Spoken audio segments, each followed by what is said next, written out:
ගමේ ගොඩේ ඕනෑම සුබ කටයුත්තකදී වගේම හවසට සෙට් වෙන නෑදෑයෝ යාළුවෝ අතරේ අපිට නැතුවම බැරි දෙයක් තමයි බුලත් පිට කියන්නේ. අපි හැමෝම අතරේ මේ තරම් ජනප්‍රිය වුණ අපි හැමෝම එකවරක් හෝ රස බලලා තියෙන ඔයා අද කන බුලත් පිට මුලින්ම කෑවේ කවුද? ලෝකයට මේ පුරුද්ද ආවේ කොහොමද කියලා බුලත් පිටේ ඉතිහාසය ගැන ඔයාට කවදාකම හරි හිතලා තියෙනවද? සමහර විට ඔයා මේ විට කපන ගමන් වීඩියෝ එක බලනවා ඇති. හැබැයි ඔයා නොදන්න ඇත්තම කතාව තමයි මේ පුංචි බුලත් පිට පිටුපස අවුරුදු 5000ක ඉතිහාසයක් හැංගිලා තියෙනවා කියන එක. ලෝකයේ මිලියන 600ක් මිනිස්සු ඇබ්බැහි වුණ අවසන් සිංහල රජුරුවොත් මැරෙන මොහොතේ ඉල්ලපු බුලත් පිටේ රතු පැහැති රහස් හොයාගෙන අද අපි යමු රහස් මාවතේ අලුත්ම වීඩියෝ එකට.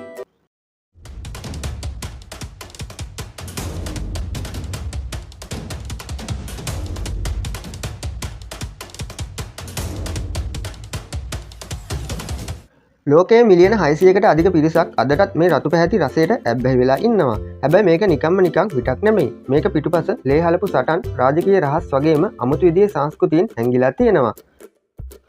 ඇත්තනම් බුලත් පිට කියන්නේ එක පුද්ගලයෙක් එක රැයකින් හොයාගත්ත දෙයක් නෙමෙයි. මීට වසර 5000කට එහා ගිය අතීතයකදී පැසිෆික් සාගරයේ දූපත්වල ජීවත් වුණු ඔස්ට්‍රේලියානු නාවිකයන් විසින් බුලත් පිට ලෝකයට හඳුන්වා දුන් බව සඳහන් වෙනවා. පුරාවිද්‍යාඥයන්ට පිලිපීනයේ පලවාන් දූපතෙන් හමුවුණු වසර 5000ක් පැරණි මානව ඇටසැල් සැකිල්ලකින් පුදුම සාගත දෙයක් හෙළි වෙනවා. ඒ තමයි මේ මිනිසුන්ගේ දත් බුලත් පිට හැපීම නිසා තදින් වර්ණ ගැන්වී තියෙනවා ඔවුන් දකිනවා. ඒ කාරණාවෙන්ම අද අපි කන බුලත් පිටේ මුල්ම රස බැලුවේ ඊට වසර 5000කට කලින් හිටපු දක්ෂ නාවිකයන් බව මැනවින් ඔප්පු වෙනවා. මේ නාවිකයන් තමන් යාත්‍රා කළ සෑම තැනකටම බුලත් සහ පුවක් රැගෙන යනවා. වටහිර දෙසින් ඉන්දියාව සහ ශ්‍රී ලංකාවටත් නැගෙනහිර දෙසින් පැසිෆික් දූපත් වලටත් මේ බුලත් පිට කන පුරුද්ද ව්‍යාප්ත වුණේ ඒ විදිහටයි. හැබැයි මේක නිකම්ම කෑමක් විදිහට ව්‍යාප්ත වුණේ නැහැ. බුලත් සහ පුවක් කියන්නේ දිව්‍යමය බලයක් සහිත දෙයක් බවට ඔවුන් විශ්වාස කරනවා.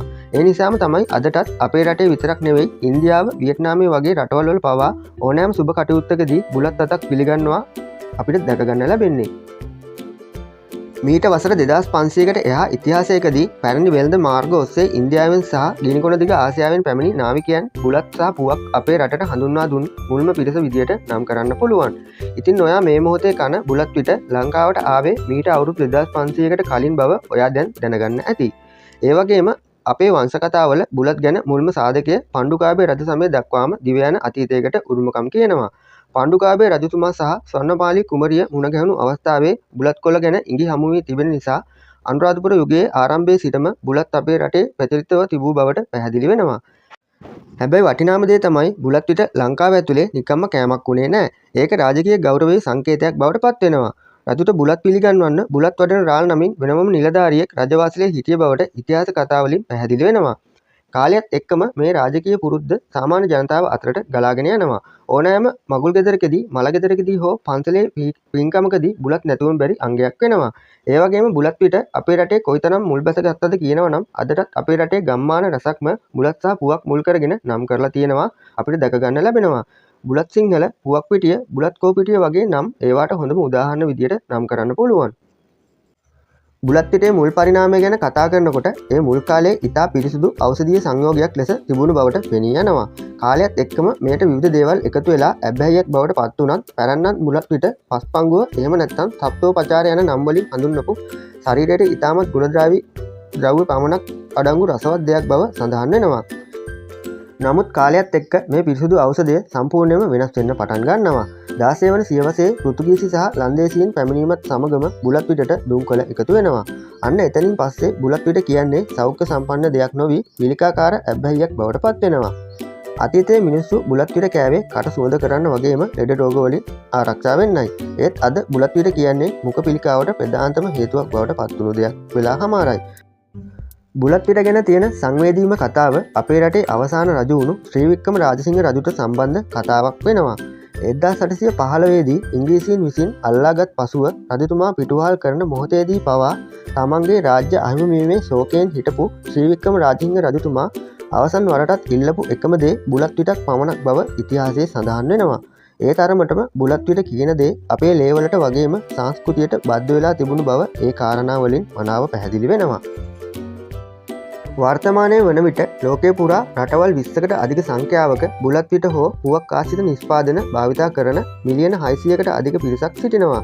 ප්‍රධාන වශයෙන් ආසියාවේ සහ පැසිෆික් කලාපයේ රටවල මේ සංස්කෘතිය අංගයක් බවට පත් වී තිබෙනවා.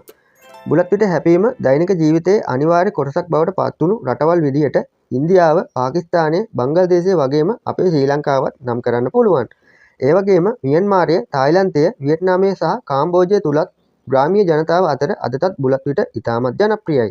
ඉන්දුනීසියාව සහ පිලිපීනය තුල ගෝත්‍රික ජනතාව මේ සංස්කෘතික ආනන්දතාවයක් විදිහට දක්වනවා වගේම තායිවානය මහා පරිමාණයෙන් බුලත් පිට ව්‍යාපාරය කරන රටක් බවට පත් වී තිබෙනවා.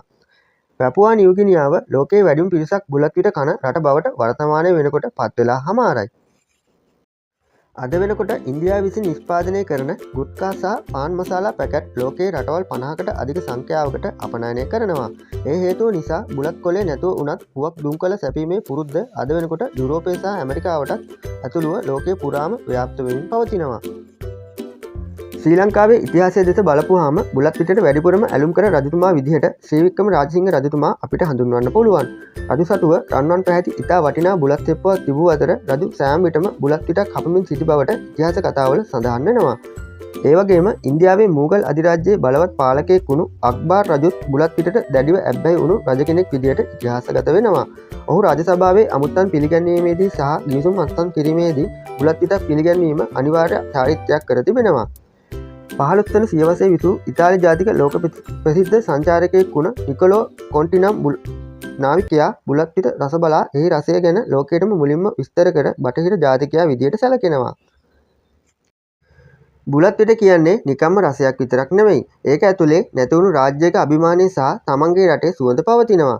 අදටත් අපේ කෞතුකාගාරවල තියෙන ඒ රන්වන් බුලත් තෙප්පු කිල්ලෝටය දිහා බැලුවාම අපිට ඒ අතීත උරුමය මැනවින් මතක් කර දෙනවා.